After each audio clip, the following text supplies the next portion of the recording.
Technique easy এডুকেশনের পক্ষ থেকে তোমাদের জন্য রইল অনেক অনেক শুভকামনা।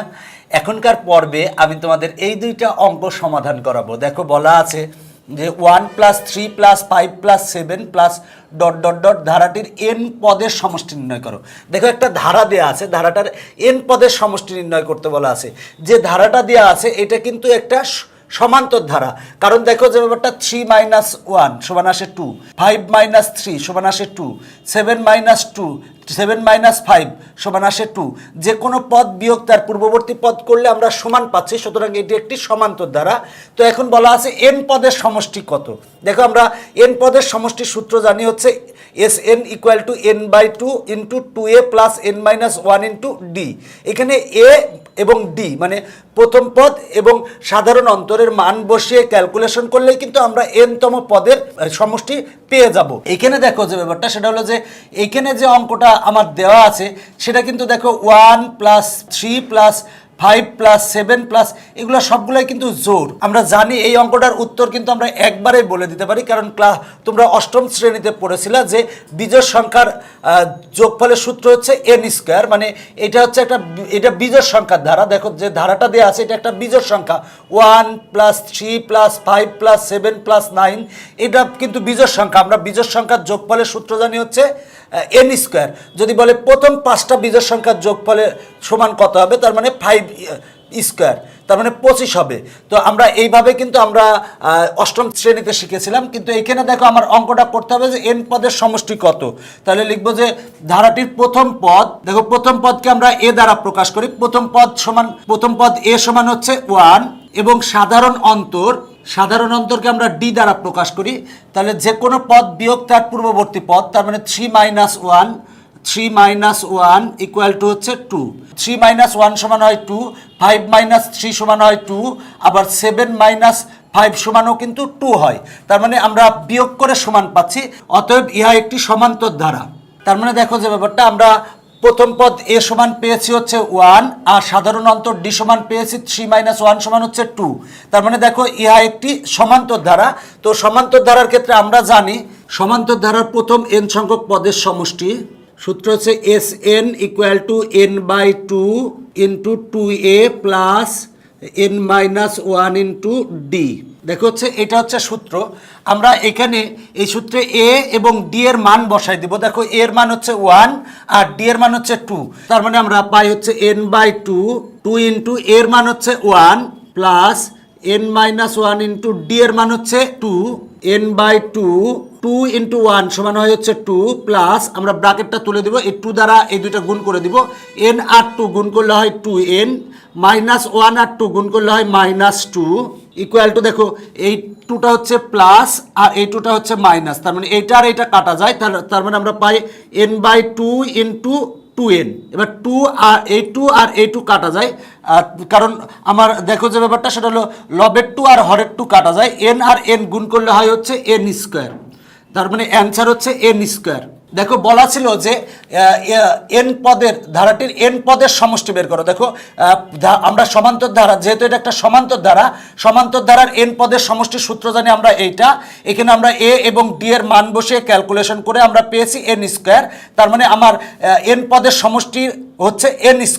দেখো এইটা কিন্তু একটা সূত্রই মনে রাখবো, অনেক সময় MCQতে আসতে পারে যে বিজোড় সংখ্যার n পদের সমষ্টির সূত্র কোনটি, তাহলে কিন্তু n², এটা মনে রাখবা। তো দেখো যে ব্যাপারটা অঙ্কটা অনেক সহজ। এখানে একটা ধারা দেওয়া আছে, ধারাটা হচ্ছে একটা দেখো 1 + 3 + 5 + 7 + ... একটা ধারা দেওয়া আছে। এই ধারাটা হচ্ছে একটা সমান্তর ধারা। এই সমান্তর ধারার n পদের সমষ্টি বের করতে বলছে।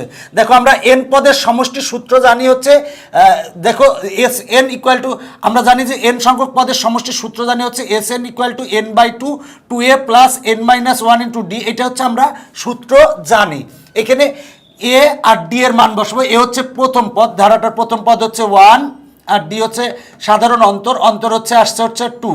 বসে ক্যালকুলেশন করলে পেয়েছি আমরা n²। তার মানে যে ধারাটা দেওয়া আছে এই ধারাটির n পদের সমষ্টি হচ্ছে n²। এটাই হচ্ছে আমার নির্ণয় অ্যান্সার। এখন আমরা 10 নম্বর অঙ্ক সমাধান করাবো। বলা আছে 8 প্লাস 16 প্লাস 24 প্লাস ধারাটির প্রথম 9টি পদের সমষ্টি বের করো। আগের অঙ্কটা এই অঙ্কটা একই রকম অঙ্ক। তো দেখো একটা ধারা দেয়া আছে, ধারাটা কিন্তু সমান্তর ধারা। দেখো 16 মাইনাস 8 সমান হয় কিন্তু হচ্ছে 8, 24 মাইনাস 16 সমান হয় কিন্তু 8। যেহেতু আমরা বিয়োগ করে সমান পাচ্ছি, সুতরাং এটা একটা সমান্তর ধারা।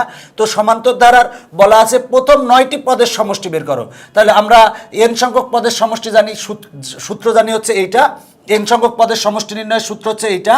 তো এখন দেখো আমরা 9টি পদের সমষ্টি, তার মানে n এর মান আমরা 9 বসাবো এবং a আর d এর মান বসিয়ে দিলেই কিন্তু আমার কাঙ্ক্ষিত অ্যান্সার চলে আসবে।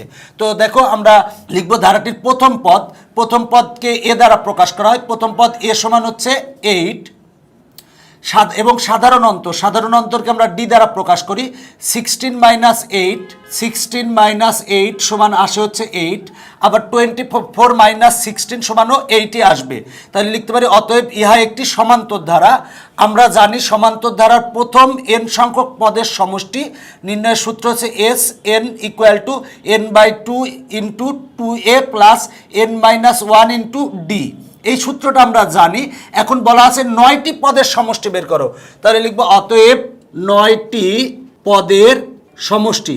দেখো 9টি পদের সমষ্টি, তার মানে আমরা এখানে আমরা n সংখ্যক পদের সমষ্টির সূত্র জানি এইটা। আমরা 9টি পদের সমষ্টি বের করব, তার মানে আমরা n এর স্থলে 9 বসাবো।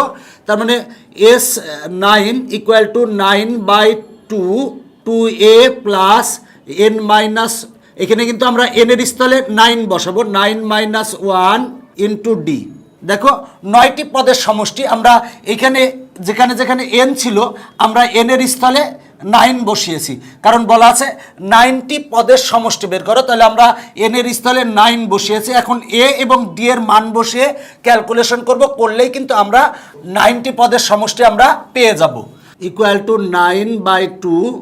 এখন দেখো a এবং d এর আমরা মান বসাবো। তাহলে 2 ইন্টু a সমান হচ্ছে 8 প্লাস 9-1 সমান হয় হচ্ছে 8 ইন্টু d সমান আমার দেখো 8, d সমান হচ্ছে 8।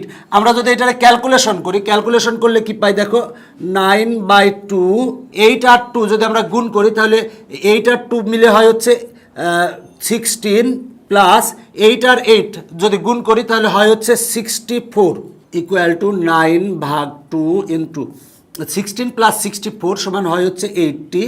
আমরা যদি কাটাকাটি করি তাহলে পাই হচ্ছে 360। তার মানে আমার অ্যান্সার হচ্ছে 360। দেখো যে ব্যাপারটা সেটা হলো বলা ছিল যে একটা ধারা দেয়া আছে, ধারাটা হচ্ছে সমান্তর ধারা। তো এই সমান্তর ধারার প্রথম 9টি পদের সমষ্টি নির্ণয় করো। তো প্রথম 9 পদের সমষ্টি নির্ণয় করব। তো দেখো আমরা n সংখ্যক পদের সমষ্টির সূত্র জানি আমরা এইটা। দেখো সমান্তর ধারার প্রথম n সংখ্যক পদের সমষ্টির সূত্র হচ্ছে এইটা। তাহলে 9 পদের সমষ্টি, তার মানে আমরা n এর স্থলে 9 বসিয়েছি। এবার a আর d এর মান বসিয়ে ক্যালকুলেশন করলেই কিন্তু আমার কাঙ্ক্ষিত অ্যান্সার চলে আসে। দেখো অঙ্কটা অনেক সহজ, আশা করি তোমরা অঙ্কটা ভালো করে পারবে। তবে অঙ্কগুলো চেষ্টা করবে নিজে প্র্যাকটিস করার, এতে তোমাদের উপকারে আসবে। আজকের পর্ব এখানেই শেষ করছি, পরবর্তীতে নতুন কোনো পর্ব নিয়ে হাজির হব। আজকের মতো বাই বাই।